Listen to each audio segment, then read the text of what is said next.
থানায় জিডি করলে আসামির সাথে সাথে গ্রেপ্তার হইব নাকি? আর এই প্রশ্নের উত্তর হইল না, থানায় জিডি করার সাথে সাথে আসামি গ্রেপ্তার হইব না। তবে হ্যাঁ, উনি যদি কোনো কারণে আইনকে অমান্য করে তাহলে তাকে গ্রেপ্তার করা যাইব। এখন আপনাকে জানাবো উনি কখন আইন অমান্য করব এবং কখন তাকে গ্রেপ্তার করা যাইব। তাহলে আসুন শুরু করা যাক। হ্যালো ভিউয়ার্স, আমি অ্যাডভোকেট মাহমুদুল নবী।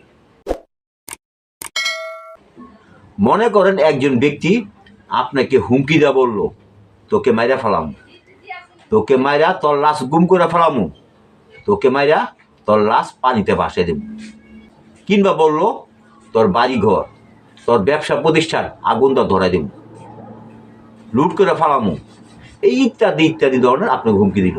তখন আপনি কি করবেন? তখন আপনি থানায় গিয়া একটা জিডি করবেন।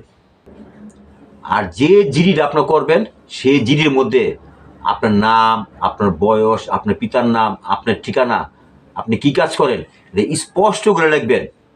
আর যার নামে জিডি করবেন তার নাম, তার পিতার নাম, তার বয়স, তার ঠিকানা, এগুলি সব স্পষ্ট অক্ষরে লিখবেন, যাকে তাকে সহজে চেনা যায়, যাকে তাকে সহজে গ্রেপ্তার করা যায়। এবং সেই সাথে সাথে আপনাকে কোন তারিখে হুমকি দিল, কয়টার সময় হুমকি দিল, কোন স্থানে আপনাকে হুমকি দিল, এগুলি জিডির মধ্যে সুস্পষ্ট করে সুনির্দিষ্ট করে লিখতে হবে। এখন আপনি ভাবতেছেন থানায় তো জিডি জমা দিলাম, পুলিশ তো এখন তাকে গ্রেপ্তার করব না। পুলিশ এখন তাকে গ্রেপ্তার করব না, কারণ এটা হলো আমল অযোগ্য অপরাধ। আমাদের আইনে বলা আছে আমল অযোগ্য অপরাধের আসামিকে পুলিশ কোর্টের আদেশ ছাড়া গ্রেপ্তার করতে পারবো না। তাহলে এখন কী হইব? তাহলে এখন আপনি যে জিডিটা থানা জমা দিলেন সেই জিডি ঘটনা কি সত্য না মিথ্যা সেটা তো পুলিশ জানে না। সেই জন্য থানা থেকে আপনার জিডির ঘটনার বিষয় তদন্ত করার জন্য একজন তদন্ত অফিসার নিয়োগ দেওয়া হইব। তারপর উনি কী করবেন? তারপর উনি আপনার জিডিটা নিয়ে চলে যাবেন বিজ্ঞ কোর্টে। কোর্টের থেকে আপনার জিডির বিষয়ে ঘটনা তদন্ত করার জন্য একটা অনুমতি নিয়ে আসবেন এবং সেই সাথে কোর্ট ওই তদন্ত কর্মকর্তাকে একটা তারিখ দিয়ে দিব। ধরেন 30 দিনে একটা তারিখ দিল এবং বলে দিব এই 30 দিনের মধ্যে এই জিডির বিষয়ে তদন্ত কইরা কোর্টে একটা প্রতিবেদন জমা দিতে হইব। তারপর উনি আপনার জিডিতে উল্লিখিত ঘটনা তদন্ত শুরু করবেন। ইচ্ছা করলে তিনি ঘটনাস্থলে যেতে পারেন, ইচ্ছা করলে তিনি নাও যেতে পারেন, ইচ্ছা করলে ওনার সাথে যারা পরিচিত তাদের সাথে ঘটনার বিষয়ে জানতে পারেন, বা ইচ্ছা করলে আপনার সাথে যোগাযোগ করে ওই কোন যা ঘটনা ঘটছে, কারা কারা এই ঘটনা দেখছে তাদের সাথে কথাবার্তা বলে ঘটনা তদন্ত করতে পারেন। তাদের কাছ থেকে উনি লিখিত জবানবন্দি নেবেন। তারপরে যখন দেখা যাবে যে এই ঘটনা সত্য, তখন তিনি এই বিষয়ে একটা প্রসিকিউশন রিপোর্ট, যাকে সহজ ভাষা বলে তদন্ত প্রতিবেদন, এই তদন্ত প্রতিবেদনটা উনি বিজ্ঞ কোর্টে জমা দিবেন। তারপর কোর্ট কি করব? তারপর কোর্ট আপনার জিডি কাগজ, তারপর তদন্ত কর্মকর্তা তদন্ত প্রতিবেদন, তারপর যারা সাক্ষী দিচ্ছে তাদের কাগজপত্র, এগুলি সব বিবেচনা করিয়া আপনি যার নামে জিডি করলেন কোর্ট তাকে একটা সমন দিব। আর এই সমনটার মধ্যে একটা তারিখ রেখা থাকবো, যেই তারিখে আপনারা কোর্ট আইতে হইব, পাশাপাশি ওই আসামিরও কোর্ট আইতে হইব। এবং সেই সাথে ওই সমনের মধ্যে লেখা থাকবো তাকে কবে আসতে হইব, কোন তারিখে কোর্টে আসতে হইব, কটার সময় আসতে হইব, কোন কোর্টে আসতে হইব, এগুলি সব এই সমনের মধ্যে লেখা থাকবে। তারপর সেই সমনটা আপনি কোর্টে জমা দিবেন। জমা দেওয়ার পরে সেই সময়টা চলে যাব থানায়।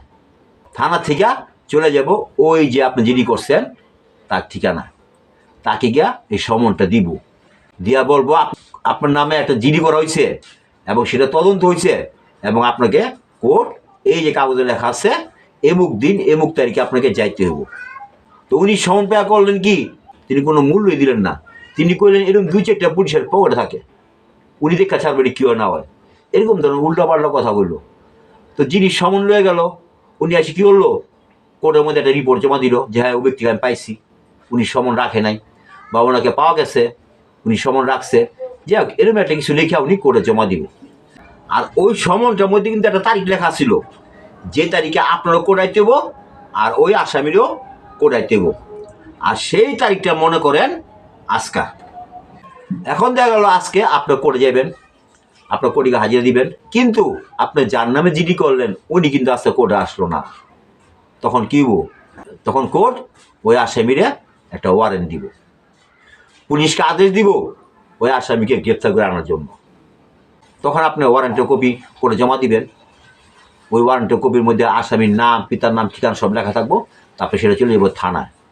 থানার থেকে পুলিশ যাবো তারা গ্রেপ্তার করতে। কিন্তু যদি ওই আসামি তারিখের দিন কোর্টে চলে আসে তখন কি হবো? তখন ওই আসামি কোর্টে থেকে জামিন নিব, আর সে কোর্টে দাঁড়ানো মাত্রই তার জামিনটা হয়ে যাব।